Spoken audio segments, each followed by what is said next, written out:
Everyone please stand. We'll be led in prayer by Alderman Bill Nash. Almighty God, we ask for your blessing upon the members of this council as we assemble here in this chamber to conduct the ongoing city business. With your guidance, we strive to ensure that all our decisions are for the common good, and your inspiration will instill respect, compassion, and thoughtfulness in all of our deliberations.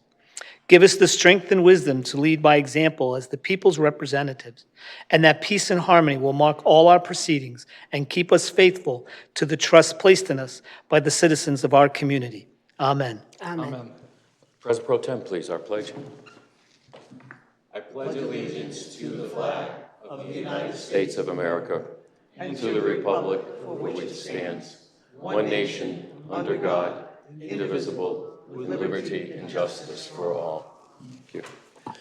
If you could all please remain standing, ask for a moment of silence. At this point, I want to yield the floor to Alderwoman Stacey Gould.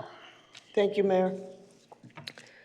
Today, we mark the tragic and devastating one-year anniversary of the terror attack by Hamas at the Supernova Sukkot Gathering, an open-air music festival near Kibbutz Re'im. The attack of October 7, 2023, was the deadliest on Israeli soil, when approximately 1,200 children and adults were slaughtered and 254 people from 25 nations were taken hostage by this terrorist organization. This year, Israel has faced an unprecedented series of conflicts on multiple fronts with devastating consequences, and the fighting still continues. Today, we mourn all of the lives lost in this ongoing conflict. Today, we demand the release of all 111 hostages, including 4 American citizens, who have been separated from their families for 1 year, or we demand to know if they are dead or alive. Today, as a community, we must stand against violence and terrorism in any and all of its forms. Today, we pray for peace in Israel, for an end to the war, for a stability in the Middle East, and for a future for both the Israelis and the Palestinians that includes dignity, security, opportunity, and freedom. Thank you. Thank you, Alderwoman. I'd also like to add that we'd like a moment of silence for the victims of Hurricane Helene.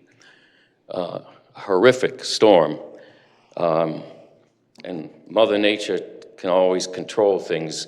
We know there's another one coming. I guess it's Hurricane Milton on Wednesday, and this one's apparently bigger, Category 5, as it's projected to hit. So I would ask that in a moment of silence, we also remember all of those people who are in that path of this second storm. Thank you.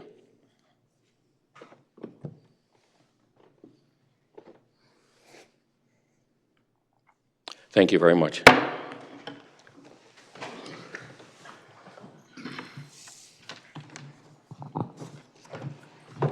Of minutes of September 3rd and September 16th, 2024. Thank you. Ask for a motion at this time for the adoption of September 3rd and September 16th, 2024. A motion, please. Alderwoman Stacey Gould, second Alderman Nash. Is there discussion? Seeing none, roll call, please. Alderman Nash? Yes. Alderwoman Hayes? Yes. Alderman Bettencourt? Yes. Alderwoman Gould? Yes. Alderman Singh? Yes.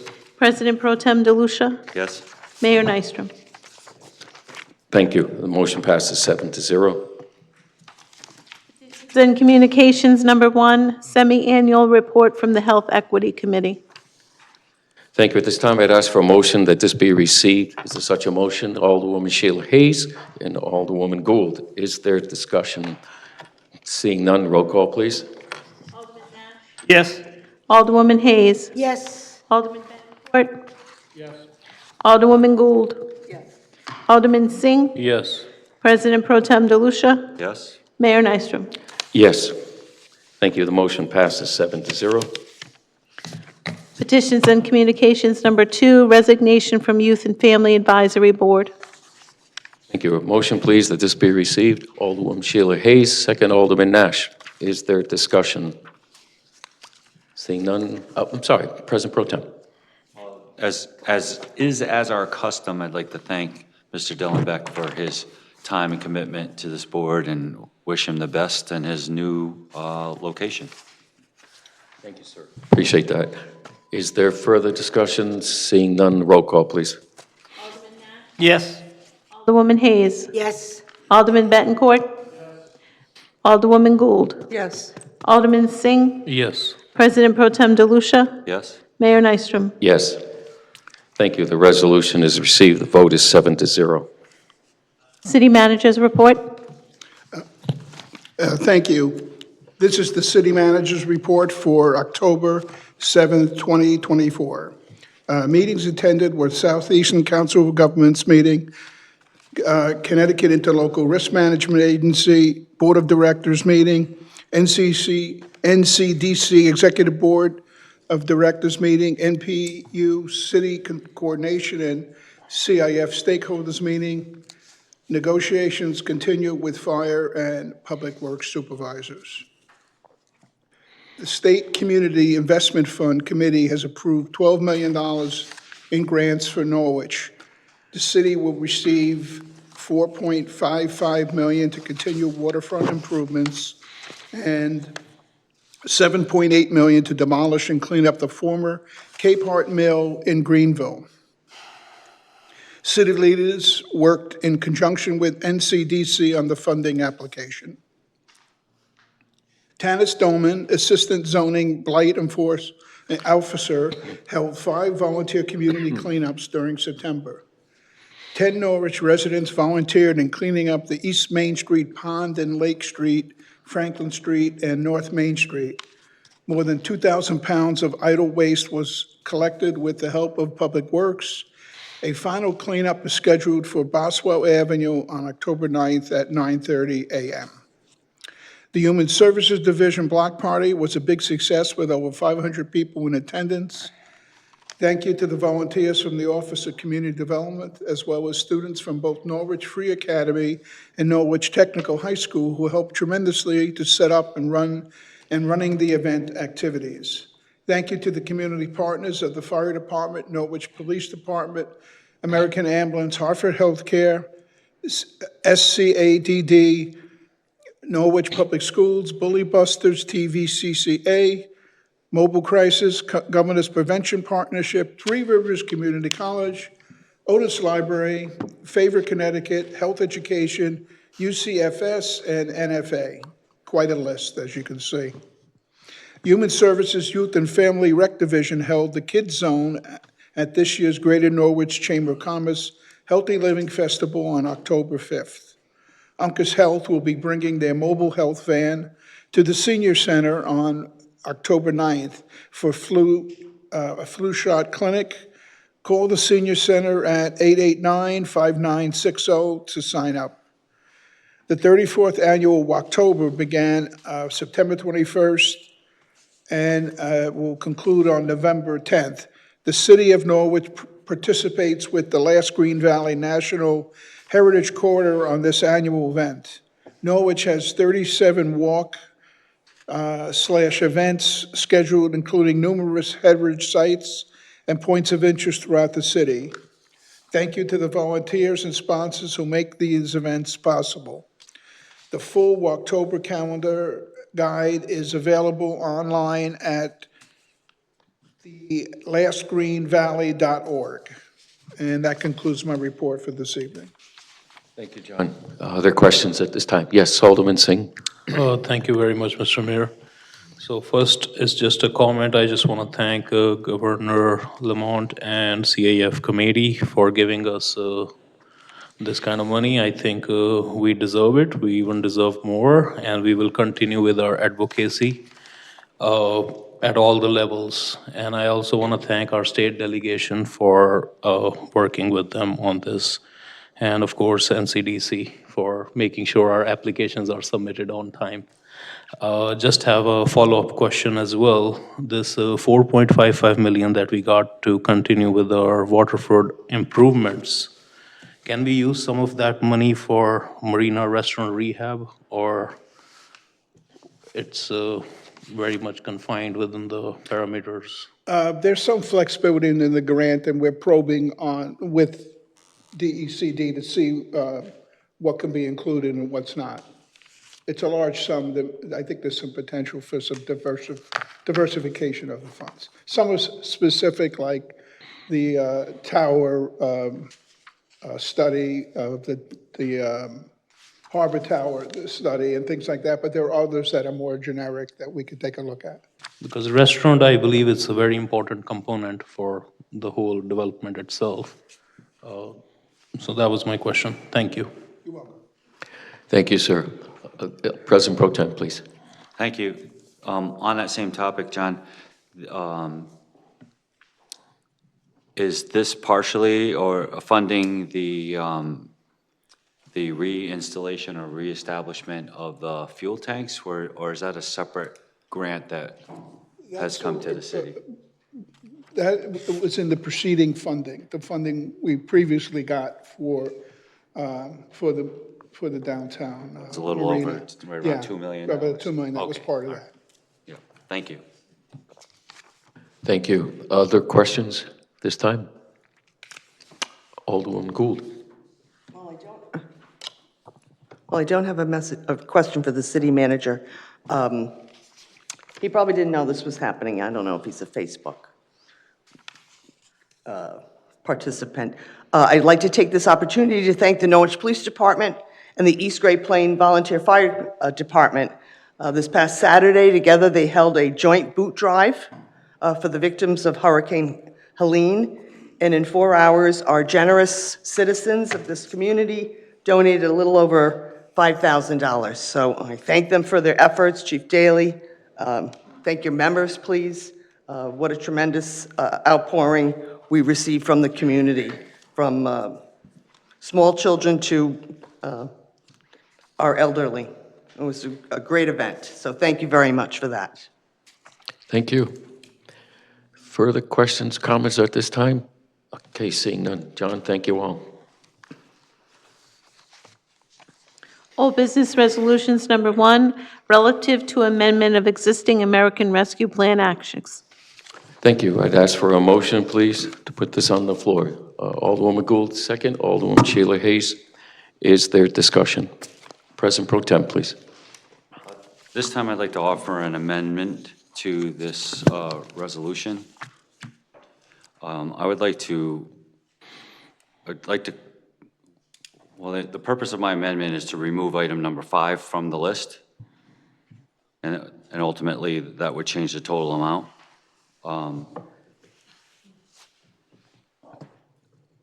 would like to, under the discussion on that amendment, if it is seconded, I do have a couple of questions about that particular line item. Thank you. A motion has been made. Is there a second? Alderman Singh. President Pro Tem, you have the floor.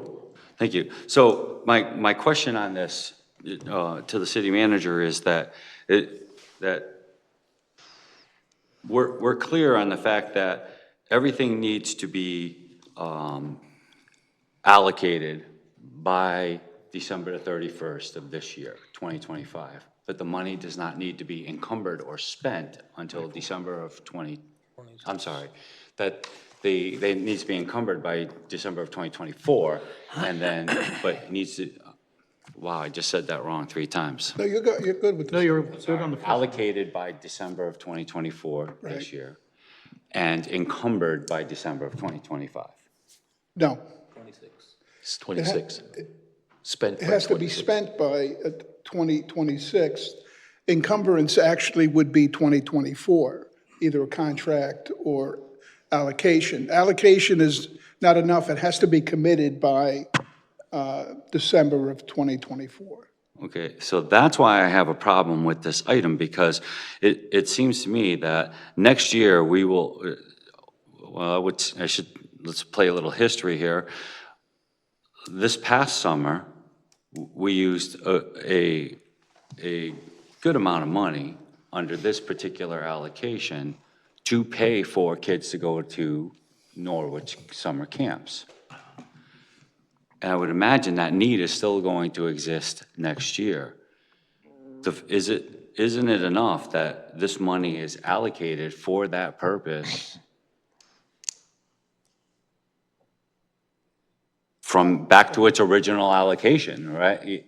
Right? So why will this money not be available, right? Because I'm sure everybody saw the newspaper article, right? That the money won't be spent in time was the rationale. And I'm asking, if it's allocated, what difference does it make if it's spent next summer when it doesn't need to be spent? I thought it was December of 2025, which would be well after next summer, but it's actually a year later than that. It has to be spent by then. Right. 26.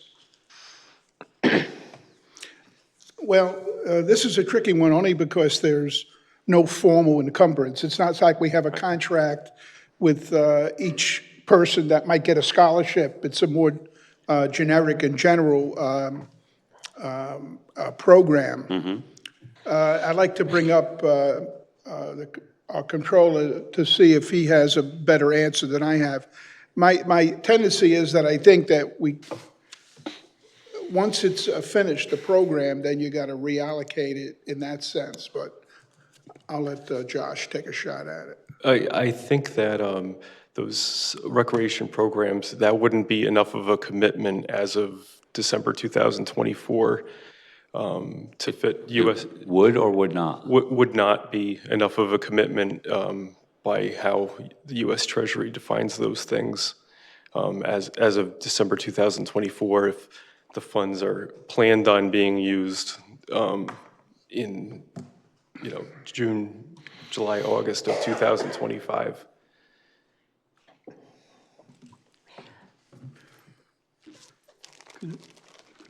Just not as specific enough in general. As Josh said, we have to apply these allocations, the Treasury rules that have been promulgated to monitor the program. And although I think that they can be spent, they easily can be utilized next year, it's the tricky area of how do we legally encumber them by the end of December. I don't think there's any debate that we could use it next year. We certainly utilize a lot of scholarships of money this year. It's just a matter of how do you legally encumber the additional funds. Okay, then, based on that, thank you for that clarification. I'd like to withdraw my motion to amend, Mayor, because it would be essentially a moot point. Thank you. The maker of the motion has moved to withdraw his motion. The person second? Okay, the motion is considered withdrawn. President Pro Tem, I'll give a commitment to you right now to find those dollars for those scholarships for next summer. I'll work with you and everyone on that right now. Alderman Bettencourt, your hand was up. Yeah, I did want to ask, what did we spend last year, for that particular category? I don't have that offhand. I can get that to you. If you could, thank you. Can I, Alderman Bettencourt? Okay, thank you. Alderwoman Hayes, please. follow-up question for that. So this money has been available, an allocation's been available since 2021, if correct? Correct. Do we know if it is during the scholarship, during the summers, and I'm assuming that's when the scholarships are given, have they been given to basically the same families? Or are they new families every summer? And the follow-up question to that was, since it was known that these monies had to be encumbered by December of this year, was there any thought given when scholarships were given out to ask, especially if it's repeat clients that you've been given scholarships to enter into a 2-year.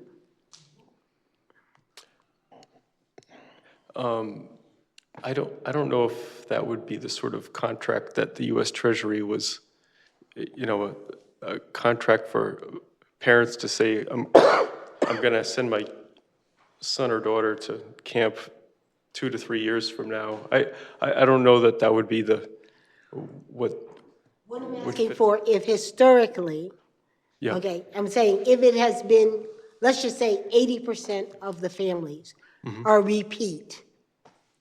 Okay, so there's not, so you know your universe.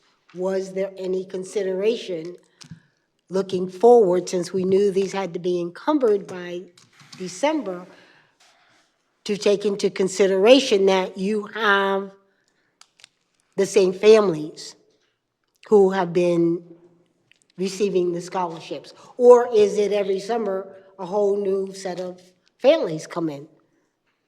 Yeah, I can follow up with the Youth and Family Services Department about that. Right.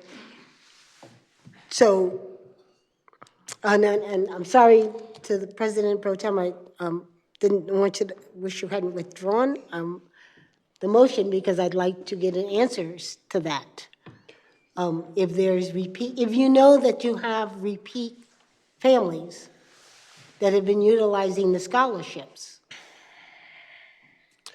Yeah, I mean, regardless of the answer to those questions, I don't think that these would be considered genuine commitments of, like a contractual kind of commitment to get something as of December 2024 to be spent by 2026.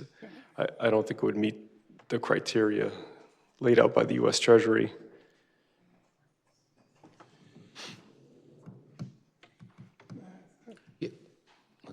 Alderman Hayes, you still have the floor. No, I'm done.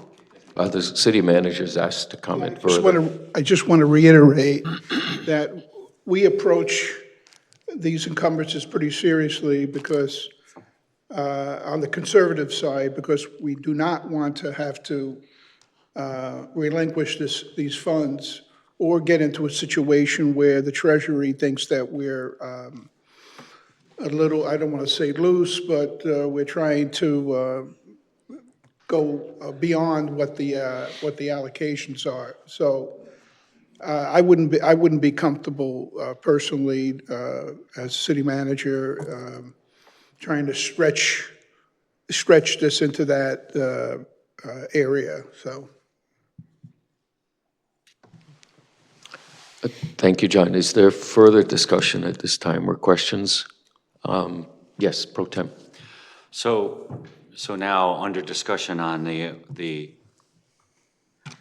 business resolution as it stands, my other concern is the first item, only because, we see the press releases from the police department, from the chief. We hear the reports. We talk about it at public safety. Violent crime is problematic in most cities, and it is starting to show up far more often in the city of Norwich. And the types of violent crime involving weapons, especially involving guns, it at least appears to be on the increase. It certainly is increasing in severity. And to reprogram that money, and again, I hate to be responding to reports in the paper, but you talk to people in the community, and that's where they're getting their information and their concerns. The people that I've spoken to, their concerns, especially especially in Greenville to a degree, on the Lower West Side, and into Thamesville, is that more and more of these events are occurring. The severity is increasing, as I said, the number is increasing, and I know that the chief has been very amenable to some of these reallocations, but to take this money away from the police department when again, are we in a situation where the money is technically allocated but not encumbered, and, and again, the verbiage is important, obviously, when you report to the United States government.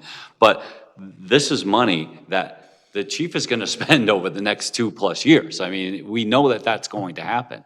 And to pull this money back, at this point, I'm not even talking about the project itself. It's a project that needs to be addressed, but at what cost, right? What are we giving up is really my point. So, if we could discuss the impact on the police department for a moment before we make a final decision on this, I'd appreciate to hear what my colleagues have to say. I will say, if I may, that this was not a unilateral decision. We had discussions with each program manager of this. In this case, it would be the chief of police. As you can see, we encumbered some of the money that's still going to be used. Approximately 23,000 is continuing, but the other portion, the other 127,000, will not be encumbered by the end of the fiscal year. They're still working on the allocations that they have now, and a clear estimate would be spending another 23,000 or so by December 31st.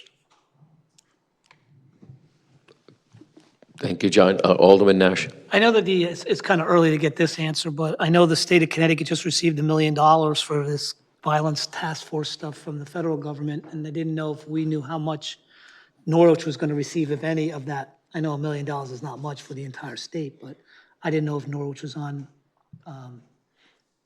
to get any of that money. I don't know if anyone knows.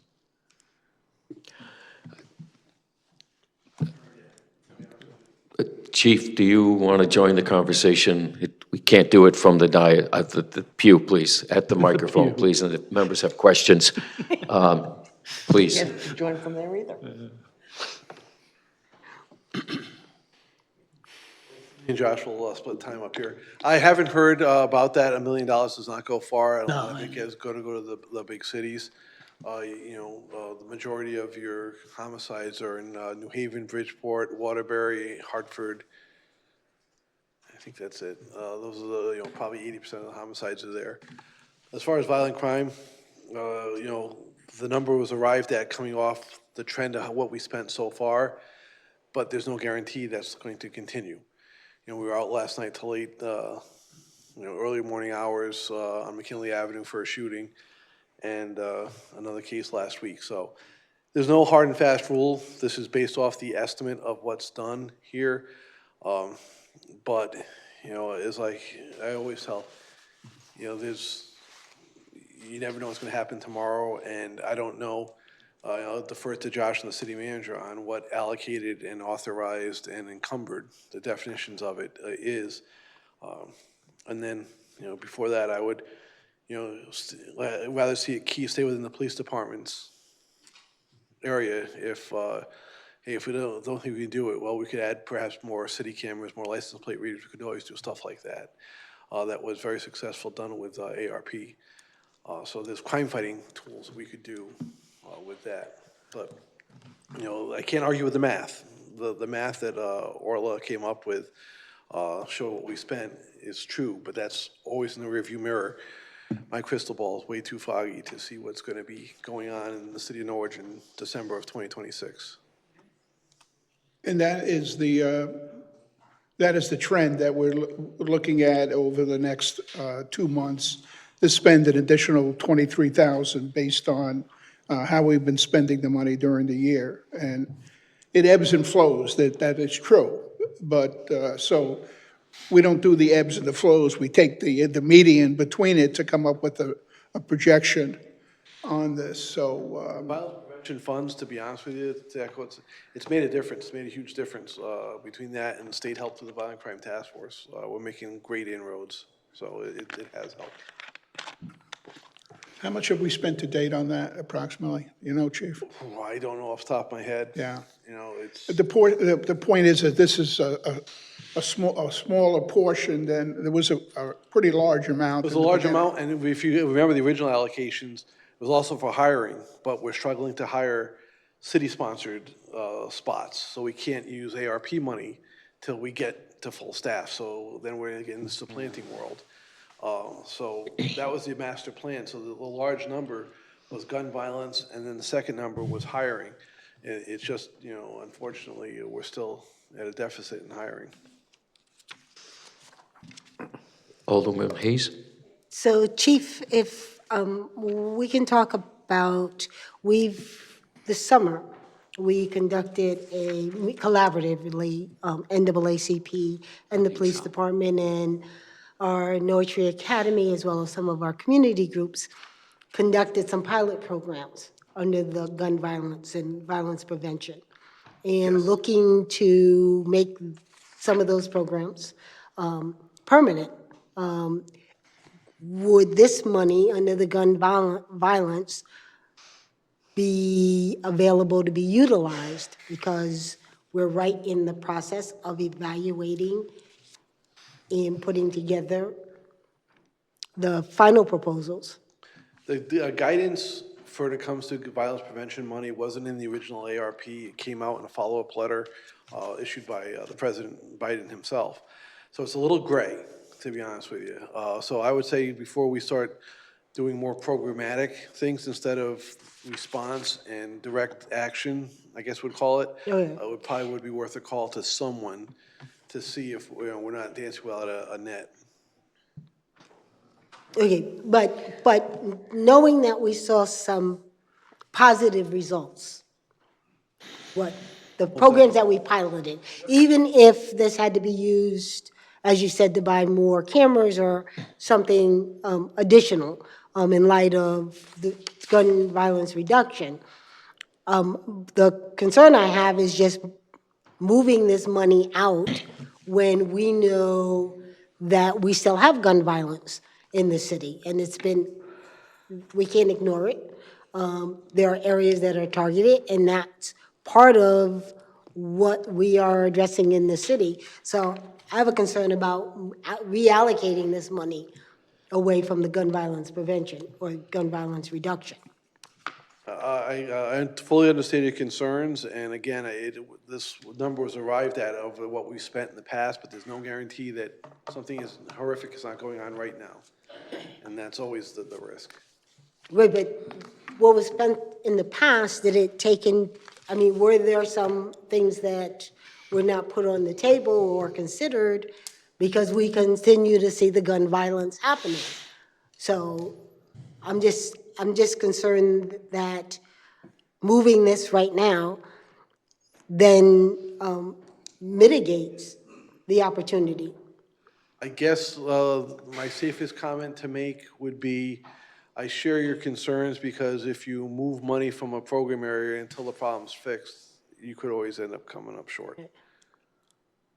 But I can't guarantee that. I can't argue with the trends. Right, so the numbers are the numbers. What I'm saying is, I mean, we haven't seen gun violence be reduced to I mean, it's happening, like you said, it just happened last night, it happened a week ago. There's ones that are happening that the public doesn't even hear about sometimes. Yes. So And why are we prevention- why are we looking at what has happened in the past, knowing it's continuing to happen today, and we don't know what could happen tomorrow? I don't know the frequency. I think it'll continue, and it's really tough to measure what you prevent because you'll never really know what your actions have done. You know, we may make a simple gun possession arrest using this funds that arrested a member of a bigger group that, you know, saves someone's life. Or we could arrest somebody, get them into the system who would be unfortunately murdered 2 weeks later. They'll never be able to track that. But. You know, what the crux of this is that we don't feel that we can spend $127,000 within the next 2 months based on the programmatic cost to date. And the worst thing that can happen is that we leave this money on the table to be removed. So we think that this is a prudent use of this, keeping some that are going forward, but cleaning out some of the money that we know will not be used within 2 months, because we're in October now. We're only a little over 2.5 months till we have to finalize these things, and we have to lead the target a little bit. We can't wait till December to say, oh, by the way, you still got 100,000 left. It's too late then to even find a portion to reallocate at that point if the other projects are winding down and all that. That's why we have to do this earlier, meaning October. I wouldn't want to do it much later than this at this point. We're comfortable that that's going to sustain the program to year end, and it's been a successful program. It's not that we have not used funds. That's why I wish at the tip of my tongue if we had the amount. I don't want to give them the amount. Originally, but- don't hold me to it, 348,000, don't hold me to it. Was that? Possibly 348,000, does that sound vaguely familiar? So we have been able to hire, so we have used a good chunk of that money for gun violence prevention. We just don't think, I mean, it's very simple. The math doesn't show that we could use it by year end, and this one is a guarantee. We know we can encumber the 127 by year end, and we made that value decision based on that. I can't guarantee that we wouldn't have a lot of excess money out of the 127. Oh, that's fair. May I ask a follow-up? Because, John, now you have confused me. Why does this money have to be spent by December of 2024 if the other money only had to be encumbered, and then you have until 2025 or 2026 to spend? So now I'm a little confused. He would like to give it a Oh, okay, shot. whoever, I just. So it was- these are payroll dollars, so they're, just like over the last couple of years, there have been a handful of positions that were partially paid or paid from ARPA funds. Those have to stop being paid from ARPA funds, hard stop by December 2024. We can't have payroll, pay payroll out of ARPA funds because the time spent in January 2025 doesn't meet the Treasury's criteria for being, encumbered under contract by, as of December 31st, 2024. So all of this time that's being reallocated, this is police overtime spent on gun prevention. Okay, then let me back up a little and say then, I thought I heard the chief say you couldn't spend ARPA funds until you had hired more, so how? So the chief was saying that he's got police positions that are funded by the general fund. He's got police positions that are funded by the cops hiring grant, and he had funding through ARPA to hire 3 more officers. He hasn't been able to fill up all of those other buckets to actually eat away into the funds that were allocated for hiring officers with ARPA funds. That's why most of the funds that have been spent from ARPA were for police overtime for gun Just for gun prevention. existing police Correct. overtime? Okay. So you're saying of this 127 plus, that is just the allocation, or the majority of it is for payroll? Yep, that's all pay overtime for gun prevention. With no looking at, so we haven't done anything to look at other ways to reduce gun violence that the money could be used for? The intent of it was to be spent on overtime for gun prevention activities. Yeah, yep. So just to clarify, so saying that you're going to hire somebody with the money does not meet the standard. You have to actually have hired that person and in order to be able to set aside the money to pay them into the future. And even someone who's currently on payroll, you can't say, well, they're going to be working in 2025 and 2026. It has to, for payroll, it has to have been spent by December 31st, 2024. I think I get it. It's kind of a similar situation to that recreation scholarship. Yeah. Well, it would seem to me it's similar to what the Board of Ed faces when they can't use grant money to supplant their regular operating budget. It's kind of that same concept. Yep, similar, yep. Thank you. Alderwoman Hayes, were you, any other things? No, I'm done. I just want to make sure. Oh, Alderman Betancourt, did you have your hand up? Yeah, Please. just one more question. My question revolves around nothing to do with the expenditures themselves. I'm talking about now the actual where the money's going, the $250,000, which should be more of a concern, I think. Now, I don't have a problem with, helping out the new marina owner, but I think it's a positive thing to enhance the harbor, obviously, by having a restaurant down there. But I do have some questions, regarding this process. Has a restaurant operator been identified, to your knowledge? Yes, Can that be disclosed or no? they haven't consummated the agreement yet. Are there any conflicts of interest that could be identified with that? I think you might know what I mean. We feel that there's no conflicts. Have we asked? Yeah, it hasn't been. Okay, Alderman Singh? Thank you very much.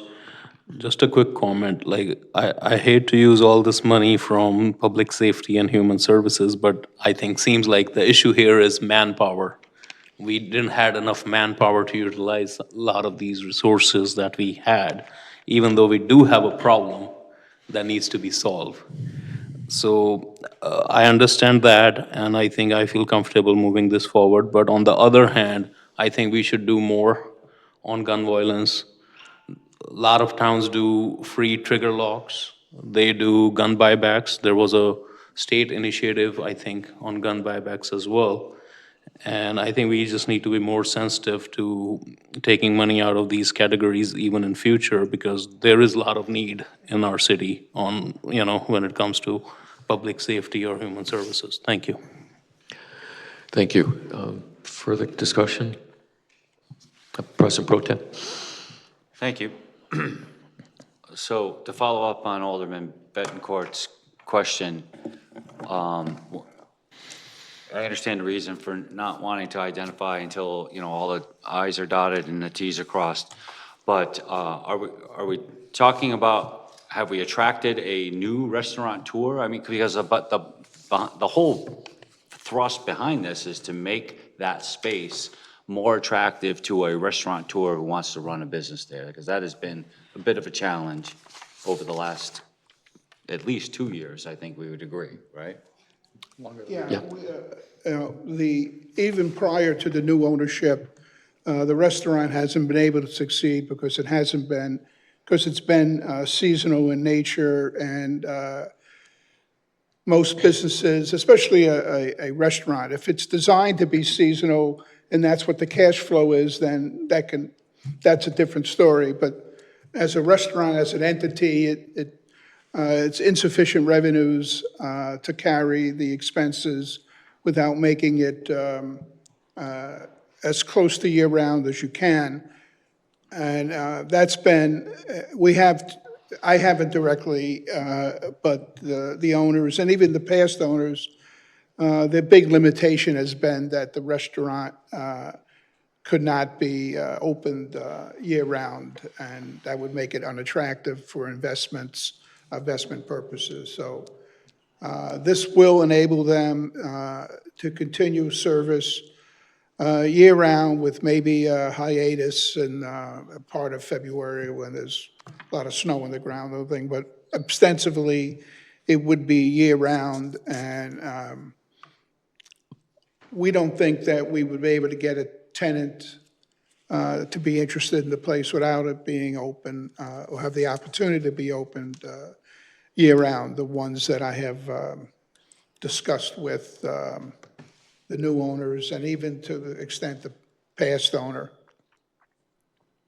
Okay, so, and those are all valid and fair points, John, but I think that my concern is the same as Alderman Bettencourt's concern, is that if, you know, it's one thing to support a local business, i.e. the marina operators. It's another to support a local restaurateur. But if that restaurateur is just going to move from point A to point B being the marina, then all we're doing is creating an empty restaurant somewhere else. So we really haven't gained anything. I don't agree with that.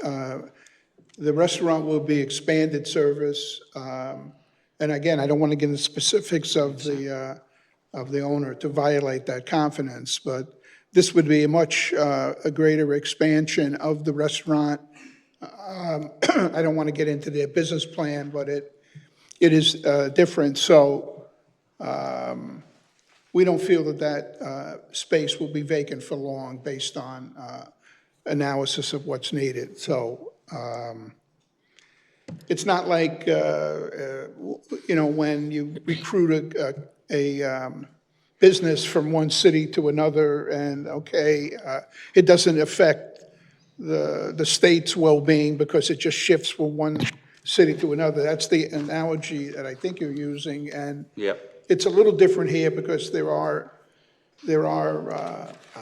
demands on, if the space becomes vacant, that it would be filled. So we don't see that. We think it's an appropriate item. It's a permanent item that will stay with the building. So it's an asset that will exist even if this proposed leaseor does not work out ultimately. Because as you know, restaurant business is always a difficult business to go into. Well, then I'll close on this, Mayor, that it was my inclination to postpone this so that we could talk about it a little bit more. Clearly, there are, or at least were, a number of questions. I hope everybody got to ask the ones that were weighing on them. However, at this point, I don't see that there's anything to be gained by postponing. So I'll yield the floor and we can move forward if there are no other concerns from the council. Thank you, sir. Alderwoman Hayes, I believe your hand. On this, pardon me, I'd like to follow back up to a question that was asked to the city manager when you presented your report, and you were asked about the CIF money, and you said that there could be some flexibility in that money to assist with the restaurant. So do we have a cost as to what the renovations to make this restaurant more year-round? Do we know? I couldn't understand her. I can't hear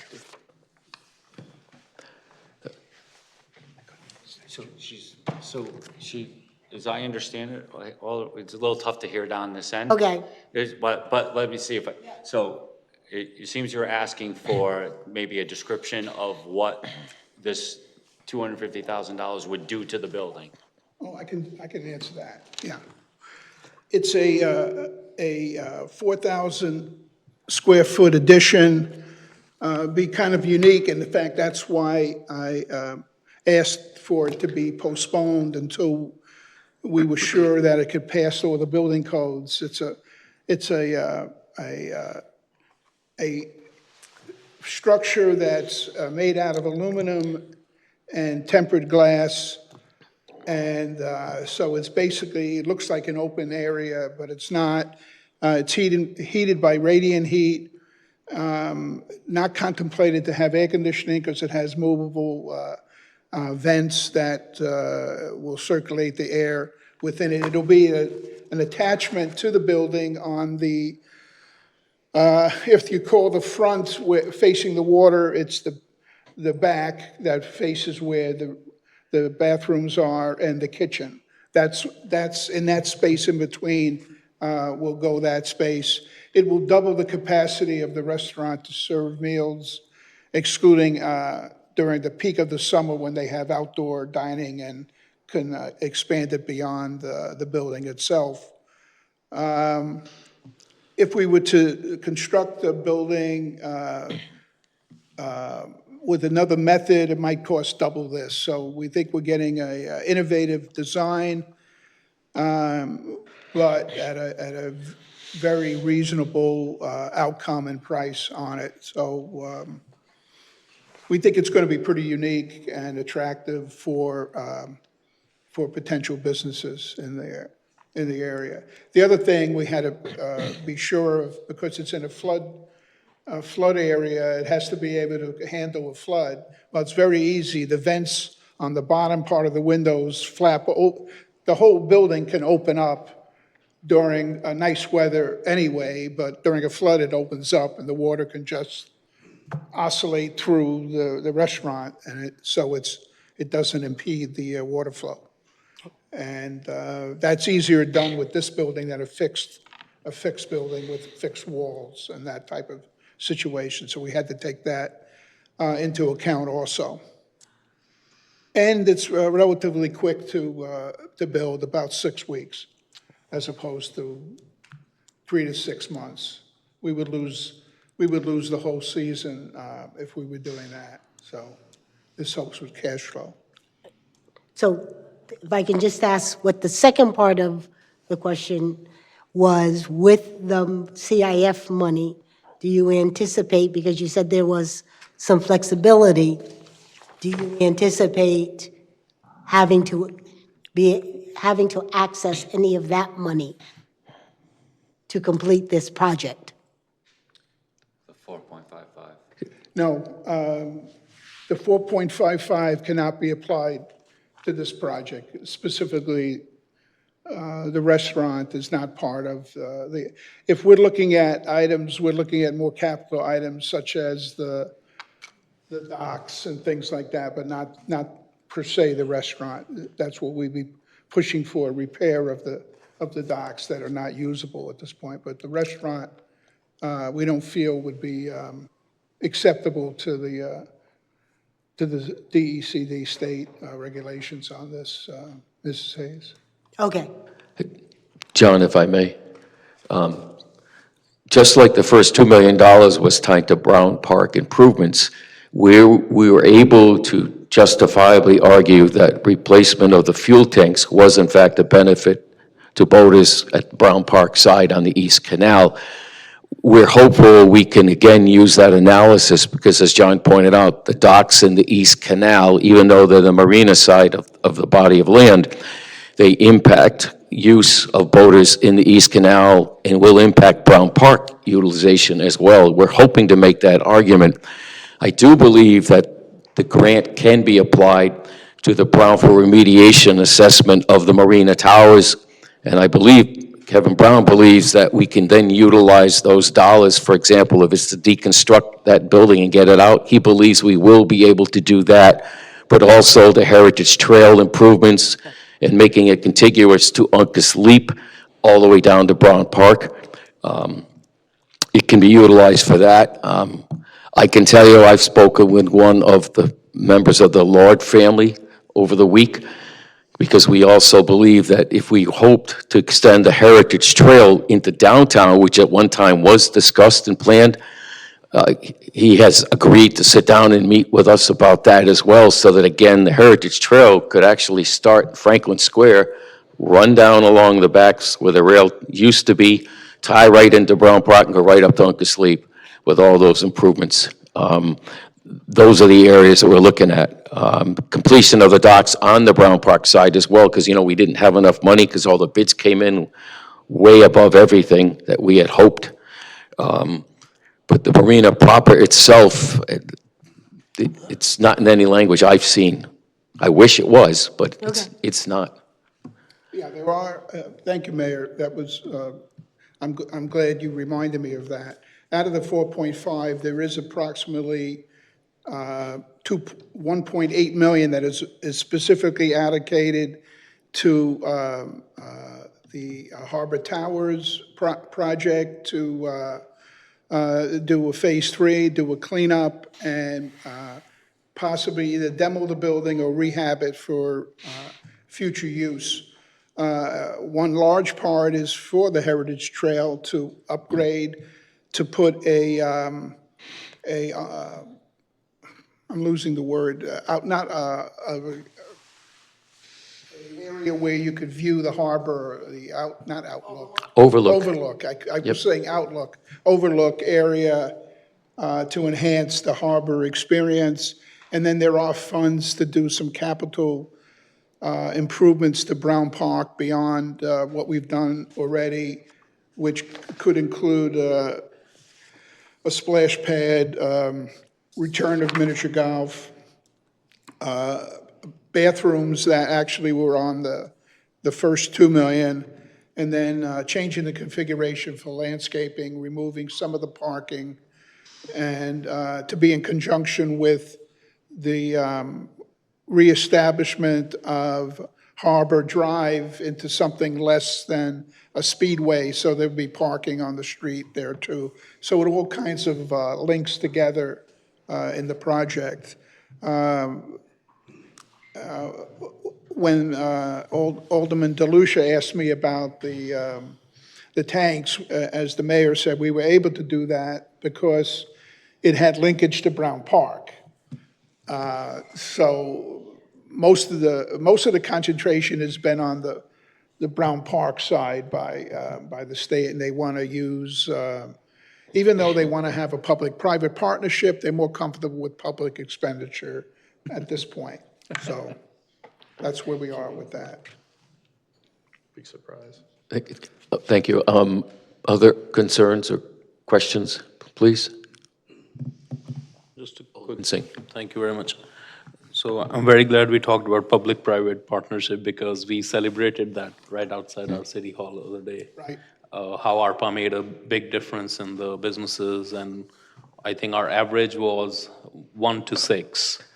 If city is investing Yep. $1 Six from the from the private sector. private sector, $6 are coming in. And we are making sure we have the same vision when it comes to this restaurant development to make sure whoever that person is, they have some stakes into this project. Yeah, and the successes are growing. The ice cream building is much more than an ice cream. It's really a restaurant, Yeah. and it's been very successful beyond what we thought it would be. We thought it might be a seasonal ice cream place, but now it has the legs to sustain itself year-round. It's been very successful. And we hope to continue that in the marina proper, to continue the success, ultimately to bring people downtown. And this is another attraction to do that. We were very fortunate to get almost $6 million for Brown Park and the area around the marina. It's been very fortunate and good timing since we just acquired the building, and then within a couple of months, we got the grant to go forward with it. So it's not going to stay fallow for very long, Marina Towers. Thank you. Further discussion? If not, then roll call, please. Nash? Yes. Alderwoman Hayes? Yes. Alderman Bettencourt? Yes. Alderwoman Gould? Yes. Alderman Singh? Yes. President Pro Tem DeLucia? Yes. Mayor Nystrom? Yes. Thank you. The resolution is adopted 7-0. Citizen comment on new business resolutions on agenda items only. Thank you. At this time, I declare citizen comment to be open. Anyone wishing to address us on the resolutions before us, there are 10 in total. Please seek to be acknowledged. I will do so. Please approach the dais, give your name and address, please, for the record. Thank you. Anyone wishing to speak on any of the resolutions at this time? Anyone wishing to speak on the resolutions at this time? Please, please come up. Welcome.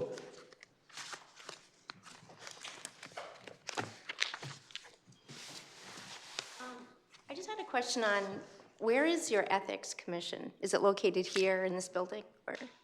The meetings? The meetings meet here, yes. And who is part of your ethics commission, or is it new? It's an appointed number of persons. Their appointments come through this body, the council itself. It is on the listing of all the boards and commissions publicly on the public website of the city of Norwich. Oh, okay. And when did it start? When they are required to meet. They don't meet on a regular basis. They meet upon an application for something to be considered. Oh, I get you. It's Okay. not a monthly thing. But Oh, okay. Yeah. So that, how should I say this? So that staffing of the ethics commission isn't always just rolling? No, they're volunteers and they meet upon Oh, okay, I didn't know that. an application for them to consider an ethical issue. Okay. Yeah. And do they live here in? They all live in the city. They all live in the city. Anyone on Board of Commission lives here in the city of Norwich. And they get approved, or like how do they get joined into that? They're appointed by the city council. They apply. By all of you? You can apply online. There's an application process, yes. Oh, okay. Those applications are received in my office. Mrs. Kuprek, my secretary, handles all that stuff, works with 3 members of this council to conduct and set up those meetings and interviews. And is there someone from the state of Connecticut that also sits from the Ethics Commission, or no? No, On those appointments? no, this is a local board. So you're given, as council members, the authority to appoint? We to make a created decision based- an ethics commission a number of years ago Okay. to handle those issues. All right. It goes back quite a bit of Right around time. the same time as the state of Connecticut's ethics? I can't comment on. Oh, okay. I don't know. All right, just wondering. Just, pardon me, Mayor? Please, Alderwoman Hayes. Could we ask for name and address so we know who we're If- speaking to? If you would like to leave that information, we could forward you better specific answers to your questions. Because she's speaking. What's her name? Yeah, thank you. We do need your name and address. It's supposed to be about the resolutions on the agenda, Yeah. but I wasn't sure if there was a login or a sign-in, just so we actually know who's in this room when we come in, because I just sat down without signing in. no, there's a sign-up sheet at the beginning of the meeting. People sign up ahead of time to speak on agenda items, but as the meeting begins at 7:30, that list is collected, Oh, brought to me. No one signed up, actually, for tonight to speak on the resolutions. Oh, gotcha, you have to sign up. Well, it gives us you don't have to, but it helps us begin the process at each stage in the agenda. All right, do you need my name? Name and address. But just for the record, yeah, because you were, Angela, Angela, middle initial M, last name Wilson, Willson, and full address? Or please? 19 Grandview Court in Norwich, Connecticut, 06360. Thank you. Thank you. Yep. Again, anyone wishing to address the council on the 10 items on the resolution tonight, please. Oh, yes, Tucker, please.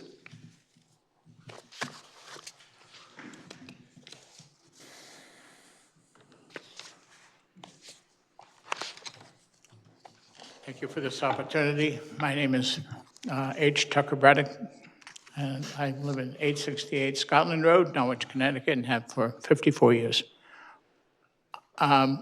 This name is not on the agenda. We had a meeting of the Harbor Management Commission, and we had a unanimous decision to go forward with a person's name, and it doesn't appear. And that was on the 24th of September. I know the city manager had a scheduled vacation, but if you have people who are willing to serve, and there is an opening, then I think the city council should respond to that. John's appointment, you know, Tucker, that's John's That's appointment. appointment. I'm aware of that. But when I went to his office I was advised that it had to go before the council. And yet I have not heard a thing about this person. He has expressed a keen interest in serving on the Harbor Management Commission. He's more than qualified. He has great ideas. He's more than willing to step forward in creating a fishing tournament as well as a fishing derby. And I think that we have played around with the river, the Thames River, for a long time, creating some infrastructure for it. I think it's now time to have some fun with it. And to me, and also raise money for the Harbor Management Commission. There would be a fee for all applicants who want to do it on a professional basis. Ages 12 and under are free. But I think we have to take, some simple action, yes or no.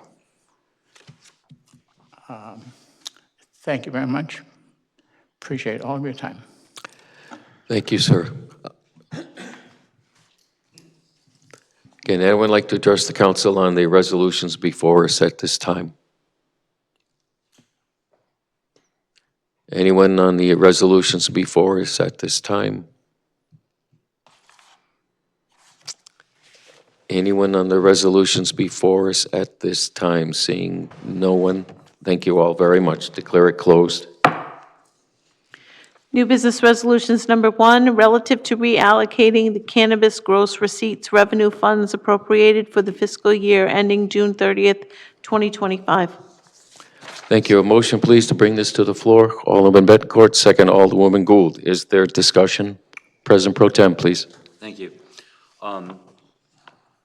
I'm looking at the third item on the list, object 51610, I think it is. Yes. The fringe benefits, right, for is under the notes, partial funding for drug-free communities coordinator, fringe benefits. I'm a little confused about why we need to allocate $25,000 out of the $70,000 for this purpose. Did we not get a grant for drug-free communities and to pay for this staff person and pay the salary and the benefits? Josh, you want to come up for that? Good evening. So this resolution was brought forward to us by recommendation by Kate Mildy, the Human Services Director. So I'm trying to just recollect a bunch of emails that went back and forth. Oh, there's Kate. Kate's probably the best person to ask. See her there. Come on down. You were not visible to me from back there. Oh, sorry, I didn't mean to hide. I have lots of paper, though. Hi, nice to see everybody. Hi. I anticipated you might have questions, so of course I have paperwork. So in regards to the fringe benefits, that's for our prevention coordinator, Hannah Ornburn, and we did get the Drug-Free Communities grant to fund her programs for the next few years, but of course, that's only $125,000 a year, and with her salary and fringe benefits, that eats up almost all of that money, and we wrote into the grant to do other activities. So I have a couple handouts here if you'd like them, but the first sheet on this handout is just to show the amount of growth that's happened since she started. So this is one of our reports right from the DFC support program, and they evaluate us, and you can see there's all ups here. So you can look at the fine data here, but in terms of engagement, in terms of membership by sector, she's really grown everything. And we can't keep that momentum going if we throw all of this money at her fringe benefits. So the next couple pages are actually the budgets that we submitted with our grant application renewal for years 6 through 10 that show the kind of activities we're gonna try and pay for with the $30,000 we're saving by paying her fringe from this cannabis tax dollars. So that includes things like having a peer advocate for youth, to be able to relate to and speak with someone that's a little closer in age to them, but who is trained to do the same kind of prevention work that Hannah does. We also have, of course, outreach activities. The block party you talked about is a perfect example of prevention dollars going to work. So I think it's vital in order to keep the program running to be able to have some money to keep Hannah employed. So therein lies that rub. Would you like me to distribute that? Sure, yeah. Aren't you a nice guy?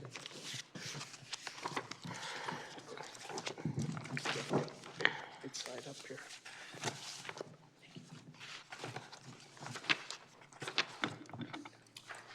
Yeah. So first of all, I would like to thank you because, for that explanation and for these documents. It's very helpful. And thank you, Alderman Singh, for distributing this stuff.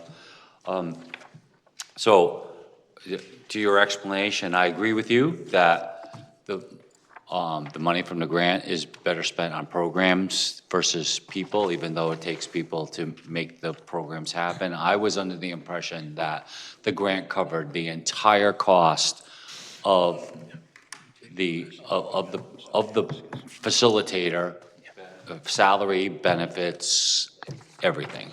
And that is not the case.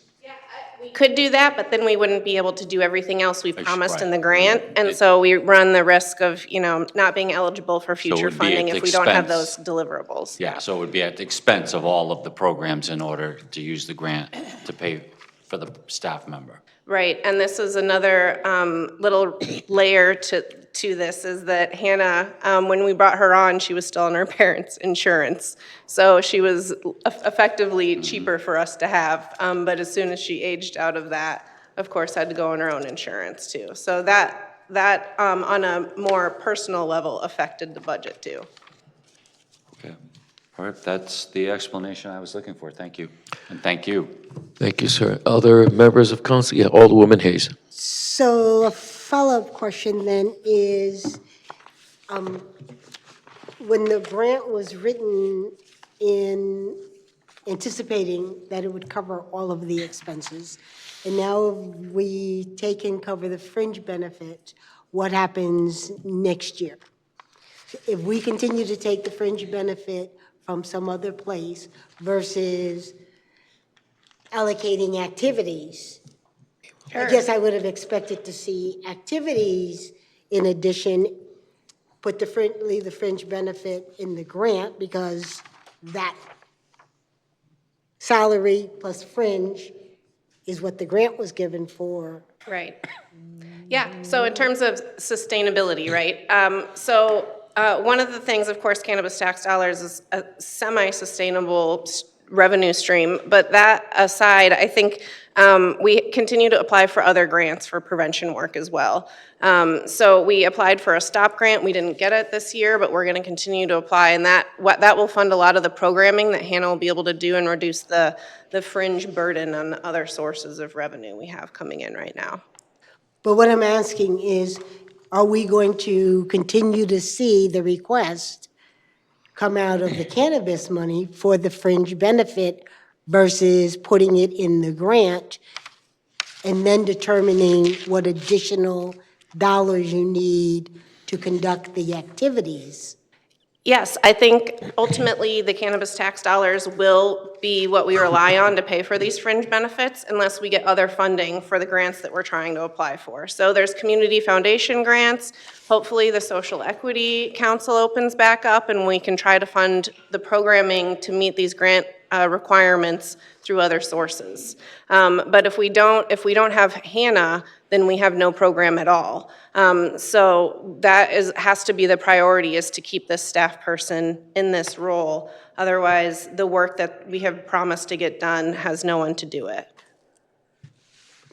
Which is where I'm a bit confused as to why you wouldn't keep the fringe benefit with the original grant that it was given and awarded, and then seek activity money to do the additional items versus splitting it. I mean, what if there's some other priority and you don't get the fringe benefit?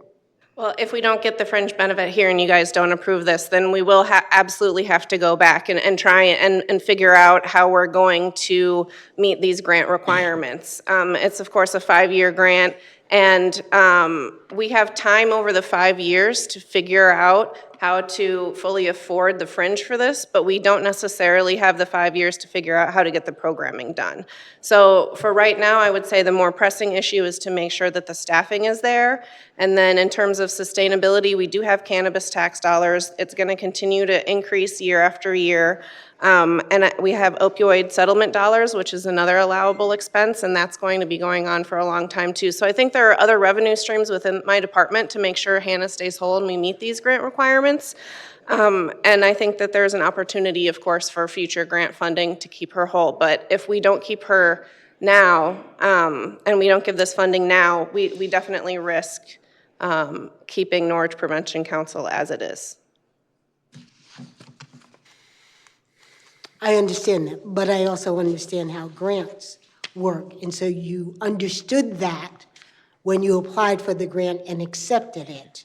Yes, but we were also aware of other revenue streams. But you're assuming that the city council has to then fund the fringe benefit portion when you applied for the grant, knowing that it's salary and fringe benefit. That's all. I'm not trying to argue the point. I understand. I'm saying when you apply for a grant and you accept it, it's salaries and fringe benefit. You don't normally go and say, I'm going to go get the fringe benefit from another source. When we wrote for that, this allocation had already been developed. So I wrote this budget for the original $30,000 allocation for fringe benefits last December. So that was prior to us submitting for this grant. So at the time that the initial $30,000 was approved, we didn't know if we were going to get that grant. And we wanted to ensure that we were able to fund Hannah elsewhere. Now that we've figured out we have that grant, we reduced it down to $25,000 because that will cover her fringe. So initially, again, when we wrote this in December, we weren't sure about the status of that grant. We wanted to make sure that work continued. Now we're just asking for a reduction in the amount for her because we did get the grant. No, I understand that. My point being, going forward, I'm not going to say to you that the way the fringe benefit needs to be paid is coming and asking for it out of a different pot of money. That's my point. All right, I'm done. Thank you. Thank you. Other members' questions at this time? Thank you very much. Appreciate you being here with us.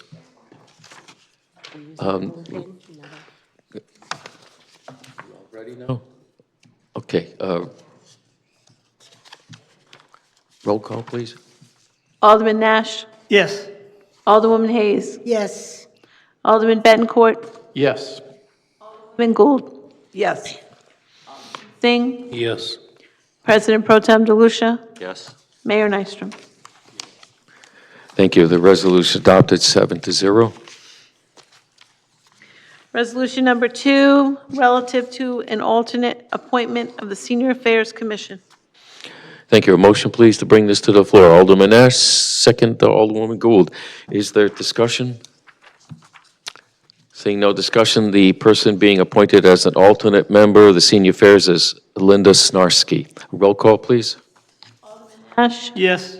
Alderwoman Hayes. Yes. Alderman Bettencourt. Yes. Alderwoman Gould. Yes. Alderman Singh. Yes. President Pro Tem DeLucia. Yes. Mayor Nystrom. Yes. Thank you. The resolution adopted 7-0. Number 3, relative to a regular member reappointment of the Building Code of Appeals. Thank you. A motion, please, to bring this to the floor. Alderwoman Gould, second Alderwoman Hayes. Is there discussion? Seeing none, roll call. The person being reappointed is Mr. Bob Phoenix. Alderman Nash. Yes. Alderwoman Hayes. Yes. Alderman Bettencourt. Yes. Alderwoman Gould. Yes. Alderman Singh. Yes. President Pro Tem DeLucia. Yes. Mayor Nystrom. Yes. Thank you. The resolution adopted 7-0. Number 4, relative to an alternate member reappointment to the Commission on City Plan. Thank you. Motion, please, to bring this to the floor. Alderwoman Hayes, second Alderman Singh. Is there discussion? Seeing none, the roll call, please. Person being reappointed as an alternate is Jason Curdia. Alderman Nash? Yes. Alderwoman Hayes? Yes. Alderman Bettencourt? Yes. Alderwoman Gould? Yes. Alderman Singh?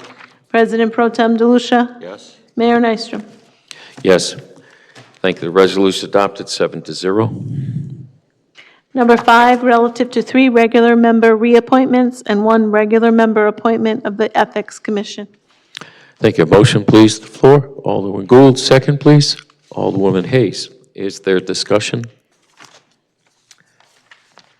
Okay, for the record, the people being reappointed as regular members are Scott Commissar, Robin Lawson, and Karen Lucas, and the person being appointed as a regular member to the Ethics Commission, as well as Lori Plouffe.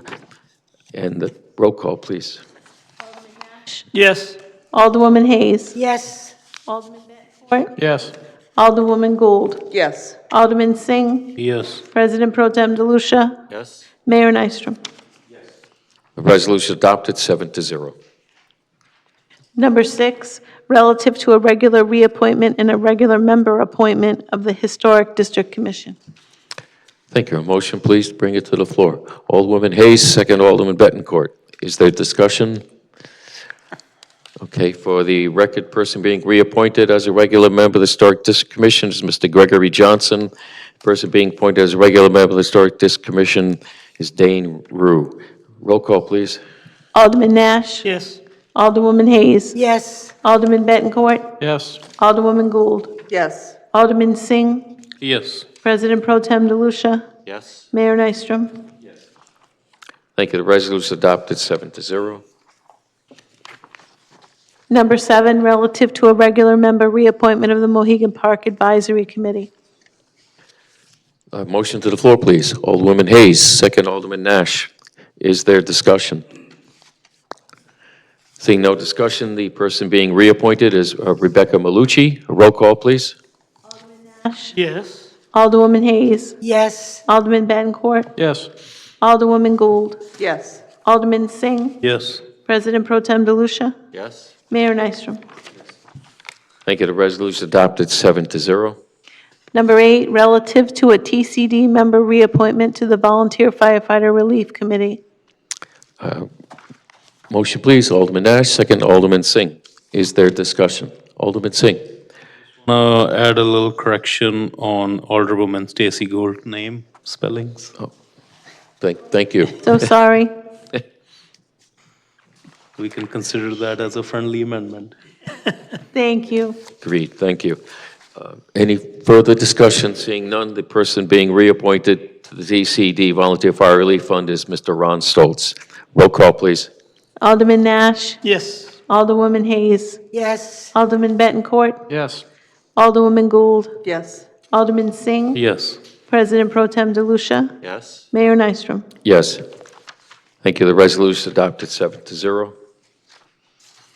Number 9, relative to a regular member reappointment and a regular member appointment of the Uncas Health District. Thank you. A motion, please. Alderwoman Hayes, second Alderman Nash. Is there discussion? Seeing none, the person being reappointed to Uncas Health is Rebecca Malucci, and appointed as a regular member to Uncas Health is Mr. Dennis Jenkins. Roll call, please. Alderman Nash? Yes. Alderwoman Hayes? Yes. Alderman Bettencourt? Yes. Alderwoman Gould? Yes. Alderman Singh? Yes. President Pro Tem DeLucia? Yes. Mayor Nystrom? Yes. Thank you. The resolution adopted 7-0. Number 10, relative to the Norwich Halloween strut. Motion, please, to bring it to the floor. Alderwoman Gould, second Alderman Bettencourt. Is there discussion? Seeing none, roll call.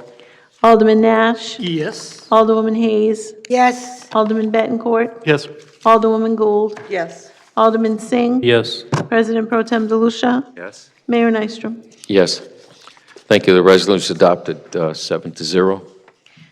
New business resolutions, number 1, an ordinance appropriating $3,700,000 for the cost of the planning, design, and construction to the West Town Street Water Main Rehabilitation Project in the city of Norwich, authorizing the issuance of $3,700,000 revenue bonds of the city secured solely by the water revenue to meet said appropriation, and authorizing the city and the Department of Public Utilities to enter into a grant and loan agreements and a joint resolution with the state of Connecticut with respect thereto. Thank you. At this time, I'd ask for a motion to raise this for public hearing, waive the full text reading at this time, and schedule for second read. A public hearing. This still, I believe, has to be referred to the CCP as well. If I may take leave, the general manager's here. Second meeting in November? Does that meet your timeline? Don't need to have it that quickly. We need it in, that would work, yeah. Okay, just for clarification. Yes, sir. Don't make it more complicated, Chris. There's one more. Yeah. Oh, Deanna, I'm sorry. I don't know, Thank you, Pro Tem. this coming meeting for the CCP, they had 3 public hearings, so I don't know if they're going to have time on their agenda. Oh. So I was wondering if we could do it at their November meeting. So I'm not sure on the calendar if that's before or after yours in November. Council meeting, second one is November 18th, and CCP is November 19th. The day after, yeah. So the first meeting of December? December. First meeting in December, yeah. Probably best first meeting December. December 2nd? That's fine, or I could ask the commission if they would do a special meeting just to handle that business. Right, but if it's not time-sensitive, December 2nd works, Mr. LaRose? I can make December 2nd work. Thank you. Thank you. Thank you both. Okay, the motion is again to raise for public hearing scheduled for December 2nd. We'll waive the full text reading at this time of the ordinance, schedule it for full second read and a reference to the Commission on the City Plan. Is there such a motion, please? Alderwoman Hayes, second. Alderwoman Gould. There discussion on the motion? See none. Roll call on this? Alderman Nash? Yes. Alderwoman Hayes? Yes. Alderman Bettencourt? Yes. Alderwoman Gould? Yes. Alderman Singh? Yes. President Pro Tem DeLucia? Yes? Mayor Nystrom? Yes. Motion is adopted, scheduled for December 2nd, 7-0. I hereby move pursuant to Connecticut General Statute. We have two, We got we have two more. We got 2 more. I'm sorry. We got 2 more? God, I want to. New business ordinance number Do all 2, of them together? an ordinance appropriating $7,500,000 for the cost of the planning, design, and construction of the Norwich Town Well PFAS treatment system, authorizing the issuance of $7,500,000 revenue bonds of the city of Norwich secured solely by water revenue to meet said appropriation, and authorizing the city and the Department of Public Utilities to enter into grant and loan agreements and a joint resolution with the state of Connecticut with respect thereto. Thank you. At this time, I'd ask for a motion to raise this for public hearing December 2nd, waive the full text reading at this time, schedule for public hearing, and refer to Commission on the City Plan. Is there such a motion? Alderwoman Hayes, second. Alderman Nash. Is there discussion? Seeing none, roll call, please. Alderman Nash? Yes. Alderwoman Hayes? Yes. Alderman Bettencourt? Yes. Alderwoman Gould? Yes. Alderman Singh? Yes. President Pro Tem DeLucia? Yes? Mayor Nystrom? Yes. Thank you. The motion is adopted 7-0. Number 3, an ordinance appropriating $2,400,000 for the cost of the planning, design, and construction of the Route 2 pipe replacement project, authorizing the issuance of $2,400,000 revenue bonds for the city of Norwich secured solely by the water revenue to meet said appropriation, and authorizing the city and Department of Public Utilities to enter into grant and loan agreements and a joint resolution with the state of Connecticut with respect thereto. Thank you. At this time, I'd ask for a motion to raise this for public hearing December 2nd, waive the full text and reading at this time, schedule for public hearing and a referral to the Commission on the City Plan as well. Is there such a motion? Alderman Nash, second. Alderman Singh. Is there discussion? Seeing none, roll call. Alderman Nash? Yes. Alderwoman Hayes? Yes. Alderman Bettencourt? Yes. Alderwoman Gould? Yes. Alderman Singh? Yes. President Pro Tem DeLucia? Yes. Mayor Nystrom? Motion is adopted 7-0. Alderwoman Gould. Hereby move pursuant to Connecticut General Statutes 1-200 and 1-210, that the members of the Norwich City Council go into executive session for the purpose of discussing the acquisition or disposition of real estate or interest in real estate when publicly regarding the proposed acquisition or disposition would cause a likelihood of an increased price to acquire and a diminished price to dispose of the property, to consider an action to enforce or implement a legal right, and to review feasibility evaluations and reports made for the city of Norwich regarding such property, and to review commercial and financial information given the city in confidence not required to be disclosed by law. City Manager John Salamone, Comptroller Josh Pothier, Director of Planning and Neighborhood Services Deanna Rose, Police Chief Patrick Jaley, Brian Humes, Architect, and Corporate Counsel Michael Driscoll shall be asked to participate during all or portions of this executive session at the request of the City Council. Thank you. Is there a second? Alderman Singh. Roll call, please. Alderman Nash? Yes. Alderwoman Hayes? Yes. Alderman Bettencourt? Yes. Alderwoman Gould? Yes. Alderman Singh? Yes. President Pro Tem DeLucia? Mayor Nystrom? Yes. Motion is accepted 7-0.